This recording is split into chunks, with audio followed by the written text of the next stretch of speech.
Welcome to future vision study centre. இயல் 5 இடைக்காட்டு சித்தர். 11 சித்தர்களில் ஒருவராக பார்க்கப்படக்கூடியவர் இடைக்காட்டு சித்தர் ஆவார். இவரது இயற்பெயர் என்னவென்று தெரியவில்லை. பிறந்த ஊர் தொண்டை நாட்டு இடைக்காடு என்னும் ஊர் ஆவார். இடையர் குலத்தை சார்ந்தவராகவும் கொங்கண சித்தரினுடைய சீடராகவும் பார்க்கப்படுபவர் இடைக்காட்டு சித்தர். மொத்தம் 130 பாடல்கள் இவருடைய பாடல்களாக கிடைக்கின்றன.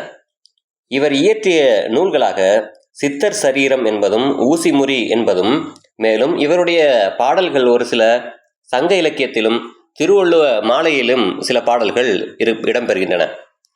இவரது பாடல்கள் பெரும்பாலும் இடையர்களினுடைய பசுவை பார்த்தும் இடையர்களினுடைய தலைவனை பார்த்தும் பாடுவதாக அமைந்துள்ளன. கோனார் என வழங்கப்படும் இடையர்களையும் ஆடு மாடுகளையும் முன்னிறுத்தி பாடியதால் இவருக்கு இந்த பெயர் என்று கூறுவார்கள்.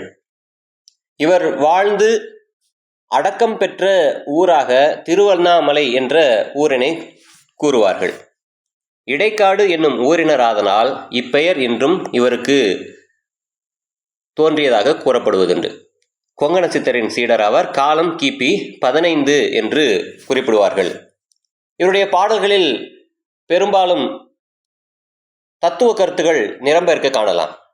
மேற்கோளாக ஒரு பாடலானது, மனம் என்னும் மாடு அடங்கினால் தாண்டவ கோனே, முத்தி வாய்த்தது என்று என்னடா தாண்டவ கோனே, சினம் என்னும் பாம்பு அடங்கினால் தாண்டவ கோனே, யாவும் சித்தி என்று நினையடா தாண்டவ கோனே, மனம் என்னும் மாடு அடங்கினால் தாண்டவ கோனே, முத்தி வாய்த்தது என்று என்னடா தாண்டவ கோனே.